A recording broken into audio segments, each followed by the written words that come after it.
Donc, je suis Anna Raimondo. Pour la faire simple, je pourrais dire que je suis une artiste sonore, radiophonique, performeuse. Si je veux aller un peu plus dans la complexité, je dirais que en fait, je travaille basiquement avec l'écoute, autant dans les processus de rencontres, que ce soit avec les gens ou avec un territoire, avec un paysage sonore, autant pour la production, la formalisation finale de l'œuvre qui souvent est liée à une invitation à l'écoute. Moi, c'est vraiment depuis la radio que j'ai commencé à me questionner en tant que citoyenne, en tant que féministe et aussi en tant qu'artiste.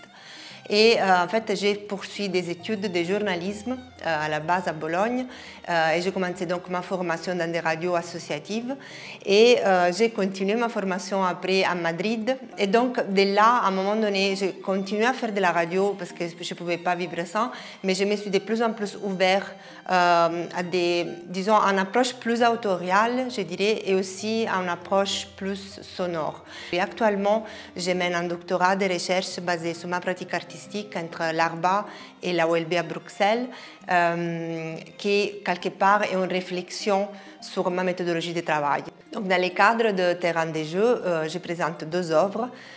Une est Mi porti al mare, donc une de mes premières travaux artistiques, je dirais, dans l'espace public, ici à Bruxelles, ça date, c'était le 2013. Et dans cette action, disons que la notion de jeu est vitale. Je me présente dans l'espace public en tant que sirène, donc avec un queue de sirène presque vrai, je ne peux pas bouger toute seule. Et je demande aux personnes qui passent de m'aider à rejoindre la mer. Et disons qu'il y a un côté complètement biographique parce que moi je viens d'à côté de Naples et pour moi la mer est un élément, c'est l'élément qui me manque le plus à Bruxelles après la lumière, je dirais. Et partant de cette envie de retrouver la mer à Bruxelles, j'ai défié un peu aussi la fantaisie, l'imagination des passants et des passantes qui effectivement m'ont vraiment mené à la mer, c'est qui m'a jeté de l'eau simplement sous la figure, qui m'a chanté des chansons, qui m'a mené d'un lieu à l'autre, qui était plus métaphoriquement lié à l'eau, etc.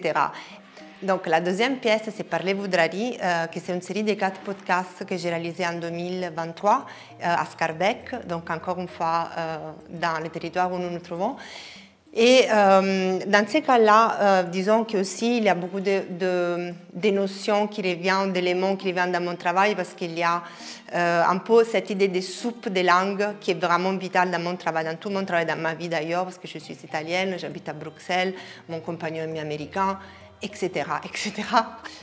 Il y a la radio.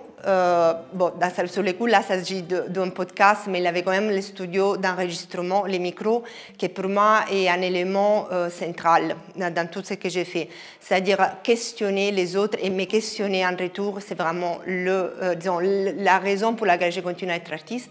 Dans ce cas-ci, j'ai parlé vraiment de questions très précises, de pouvoir arriver à avoir une idée de ce que sont les draris et de les faire avec des personnes qui se auto-identifient avec ces mots, qui sont étiquetés comme ça, parce qu'il y a quand même une nuance. Et donc voilà, pour moi, ici aussi, les jeux étaient très importants parce que c'était... quelque part, je pense aussi que les dispositifs radiophoniques en général, ça peut être assez... ça peut être un terrain de jeu.